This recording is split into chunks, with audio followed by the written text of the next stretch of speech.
Okay, so our topic for today is circuit motion, and we'll start off with kinematics. And an important question, is it possible to have constant speed and yet be accelerating? Now, we tend to think of acceleration as a change in speed, so we would tend to say no, but it turns out that you can accelerate at constant speed. For instance, if you change direction. For instance, say you go around a circle at constant speed. So even though your speed is constant, your direction is changing here if you go around a circle. And a different direction means that these two velocity vectors are different. And therefore, a different velocity, i.e. a changing velocity, means an acceleration. So if you have a change in direction, this implies a change in velocity.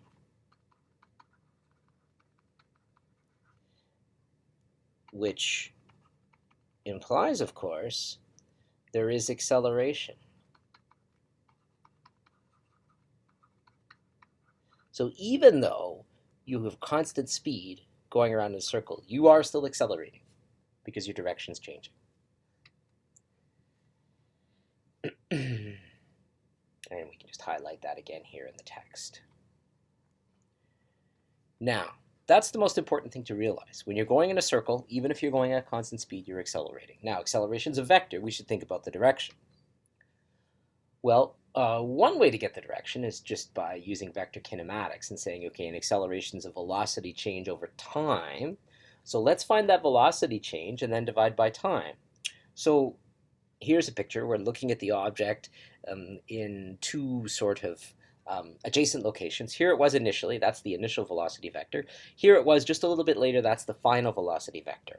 Now, we want to subtract velocities, but remember that subtracting velocities is equivalent to adding the opposite.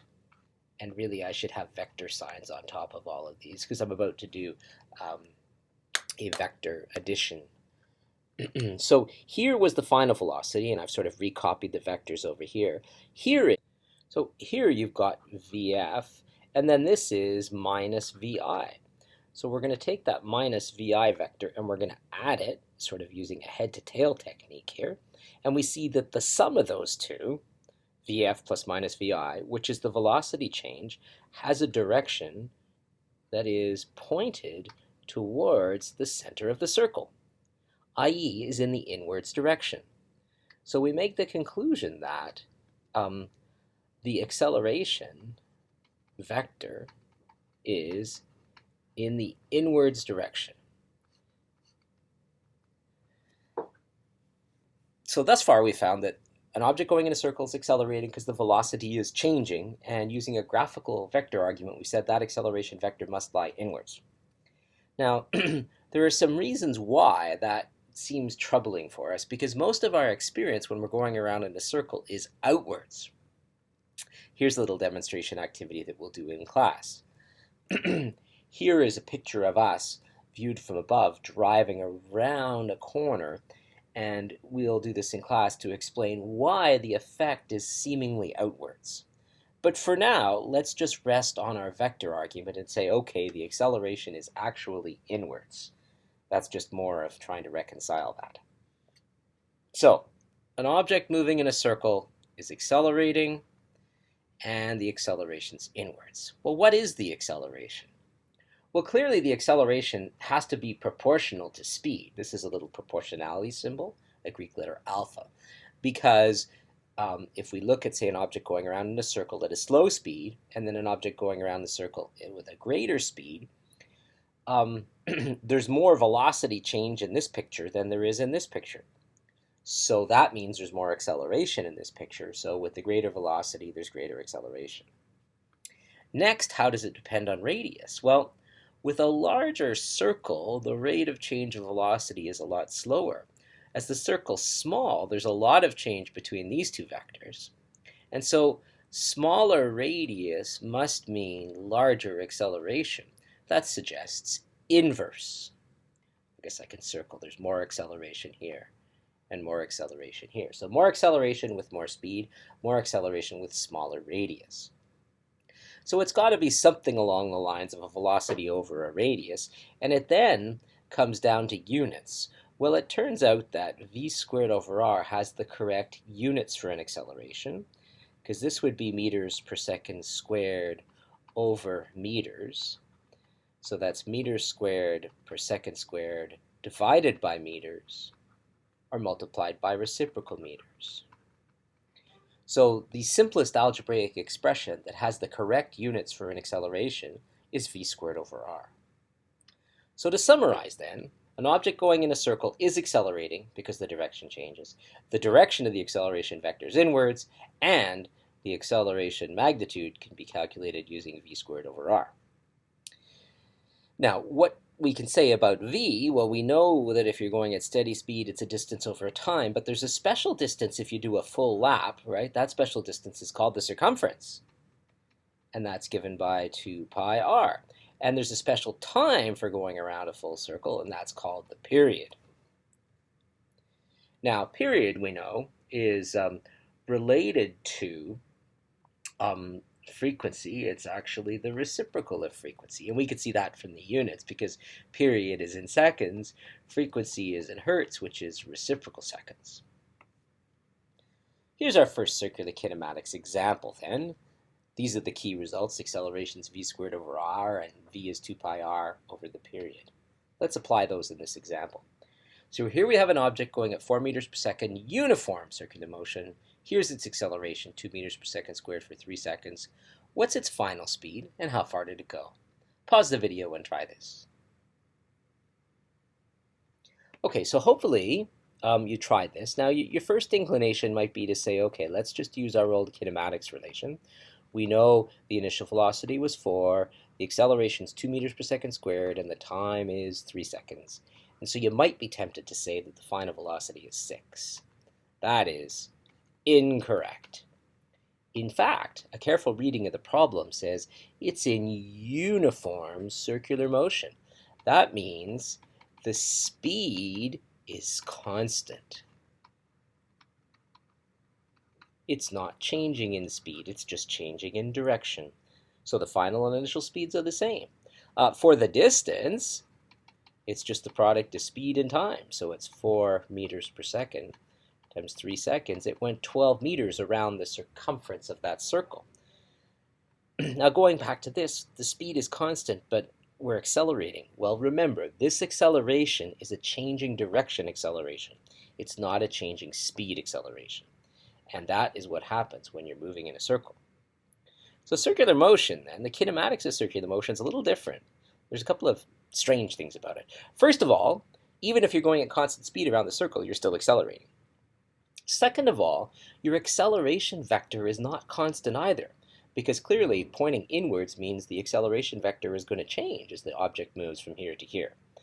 Now, these equations that we've been using up until this point are only true if the acceleration is constant. That means they are not true anymore. Ching, ching. And instead, if we want to find velocity and displacement when we're moving in a circle, we have to use circular kinematics. And these are the relations that we wrote down just on the previous page. So that's the story. There's new kinematics for moving in a circle, and the old kinematics doesn't work, and that's why. Let's start to do dynamics now, which is the study of forces. Let's go back to looking down here at you driving around a corner. Now, what direction are you accelerating? And what direction is the net force that acts on you? Think about that for a moment. Well, we just showed that when you're going in a circle, you're accelerating inwards. So both you and the car going in the circle are both accelerating inwards towards the center of the circle. So that'll be the direction of the acceleration. But according to Newton's second law, net force and acceleration are in the same direction. So the force must also be inwards. Now, to be specific, we should also say the net force must also be inwards. The resultant force must be in the inwards direction in order to give an inwards acceleration. So both acceleration and net force are inwards. Sorry, I had to pause for a sneeze there. All right, so now some Latin. The word centripetal means towards the center. And as a result, some instructors and texts use the word centripetal for the inwards acceleration towards the center of the circle. And so they'll use a little subscript of c. They'll say AC for the inwards acceleration and FC for the inwards net force, where C means centripetal. I don't do that because I already have a perfectly good symbol for acceleration, it's A, and I have a perfectly good symbol for net force, it's F net. And the problem with using the C is people start to think that FC is a real force when really it isn't. Instead, it's the resultant of the real forces. So I will just stick with F net. Here's our first circular dynamics problem. This is a toy plane attached to a string and it's going around in a circle. We'll show you one of these in class. The question is, what's the best force diagram? A, B, or C? Here's the plane here, there's the string, and this is the ceiling. These little dotted lines, that just shows the circular path that it's tracing out in space. So think for a moment, pause the video, which force diagram's right? All right, now, you may have been tempted to say that B is right, because here's the tension force from the string, here's the mg force, and then this is the inwards force. That inwards force is also known as the centripetal force, is Fc. But there's no such thing as Fc. Fc is the resultant of the real forces. So what real forces act on this plane? The Earth pulls down, and the string pulls upwards on the angle. That is the correct force diagram. Now, let's analyze the dynamics of that problem a little bit more. So here's the plane, and what I've just said is, okay, there's two forces, right? There's the downwards pull of gravity, and then there's also the tension in the string. Now, what we know about this plane is that it's going in a circle, this airplane, is that it's going in a circle in a horizontal plane. And we know that when you're going in a circle, you're accelerating inwards. So the acceleration to this plane is inwards here, towards the center of the circle. Well, shouldn't there be a force then that's inwards? Because Newton's second law says with an inwards acceleration, you need an inwards force. Where's the force in this direction? At first glance, there isn't one. Does that mean then that we should go back and change our answer here and say, no, really, B is correct? No, it doesn't. Let's think in terms of components, because we see that this tension force, right, which is pulling along the string, it is partly upwards, right? This string is lifting up, and it's partly to the left, i.e. it's partly inwards. So what must be true about these components then? Well, if we consider the upwards component, then you see this plane isn't going up or down. It's not gaining any elevation. That means that there's no upwards motion and therefore balanced forces. So that means that the upwards pull of the string is really just balancing the downwards pull of gravity. Well, what then about this component of tension here? Well, that's the one that's pulling the plane inwards towards the center of the circle and changing its direction. That is the inwards unbalanced force. So we define upwards as the y direction, and this way will be the inwards direction. In the y direction, we've got upwards this component of tension. This is the adjacent side, so it will be t cos theta. So we've got upwards t cos theta and downwards mg. That's got to equal mass times acceleration, but there isn't any acceleration. So this is an abstract way of presenting it. A more colloquial way that might work for any of you is to say that we have balanced forces. The upwards component of tension has to equal the downwards pull of gravity. Next, let's consider the inwards direction.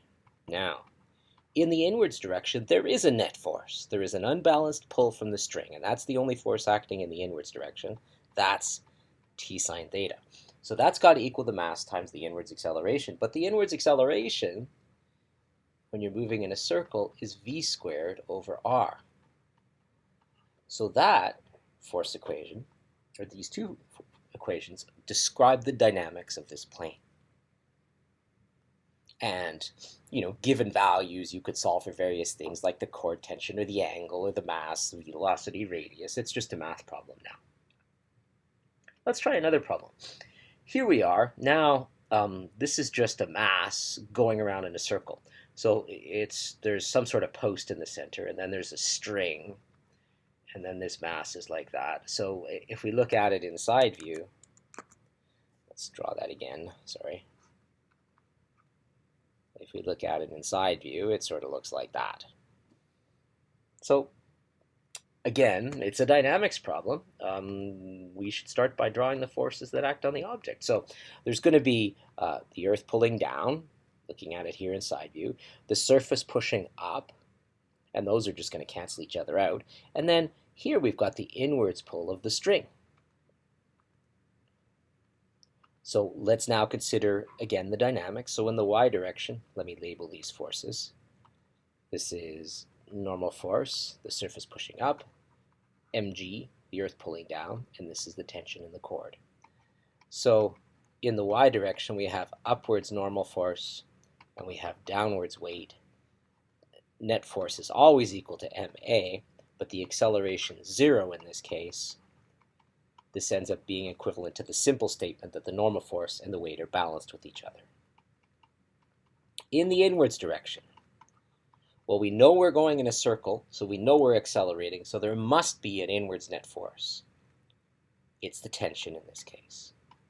Now, that inwards acceleration is equal to v squared over r. So these are the dynamical equations for this problem. So what we have then with circular motion is really a whole new set of examples to do, where we're just going to draw a force diagram and we're just going to apply Newton's second law.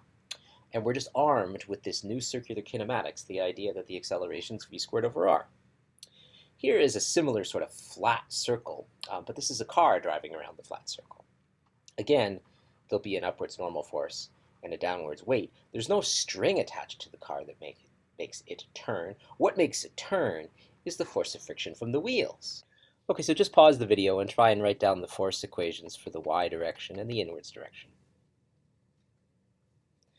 Okay, so hopefully this is what you got. Upwards normal force, downwards weight, no acceleration. So again, normal force balances weight.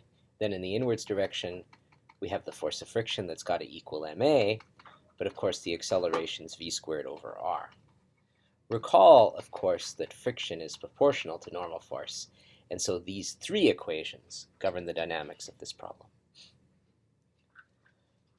Now those are three sort of classic examples of or four horizontal circle examples. Of course, we can also have circling in the vertical plane. And what's different here is that the gravitational force, instead of just being balanced by normal force, is in the inwards direction, and we'll enter into our net force equation. So let's consider you going around on a Ferris wheel, and the forces that act on you will be the downwards gravitational pull of the Earth, and then the upwards push from your seat. And the question is, how do those compare with each other? Well, in our previous problem, they were equal to each other. Is that still going to be the case? Well, no, it isn't, because when you're going in a circle, you're actually accelerating inwards. And an inwards acceleration requires an inwards net force. So these two can't cancel each other out. In fact, the inwards normal force has to be bigger than the gravitational force in order to be accelerating. So normal force has to exceed weight. And that means that you're going to feel a little bit heavy in your seat, which is consistent with your experience. Now, another reason you can argue why the normal force would exceed the weight is that for this part of the rotation, you're actually moving downwards, and at the bottom, suddenly your seat starts moving upwards, but of course your body's still moving downwards at that point, so you're pushing down into the seat, which is now rising. And so that would, say, if you were sitting on a bathroom scale, lead to a larger scale reading. So what would the net force equation look like for this situation then? Sorry, I'm just checking ahead here.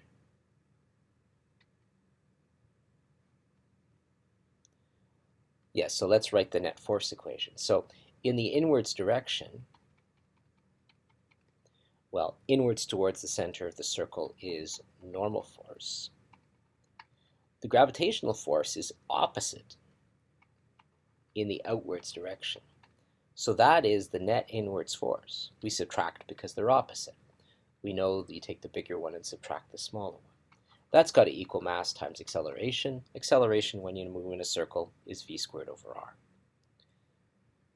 So if we then consider what happens up at the top of the Ferris wheel, we've explained that you feel heavier at the bottom. What happens up at the top? Well, of course, you have the same weight that you had down here at the bottom, but now the gravitational force is inwards, and it has to be larger than the outwards normal force. So the normal force gets considerably smaller, very small, in fact, at the top in practice. So the reasoning again goes that in a circle, I'm accelerating inwards. If the acceleration is inwards, the net force must be inwards. So that means the gravitational force has to be bigger than the normal force reading up at the top.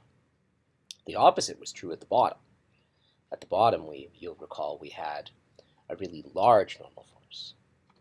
And so up at the top of the path, the net force equation looks like this. Net force, inwards gravity minus outwards normal force, has got to equal mass times acceleration. And so this is an example of a vertical circle. So let's consider another problem here. And in this case, unlike the Ferris wheel, this isn't a rigid wheel. This is just you spinning a ball, attaching a ball to a rope and then spinning it around in a vertical circle. Now, the ball is going to pick up speed and be going faster at the bottom, but that really doesn't change our analysis. It just means that we have two different speeds. So your task here is to stop the video, draw a force diagram at the top, draw a force diagram at the bottom, and then write out dynamics for those two cases. Write out a net force equation. So pause the video and try that now.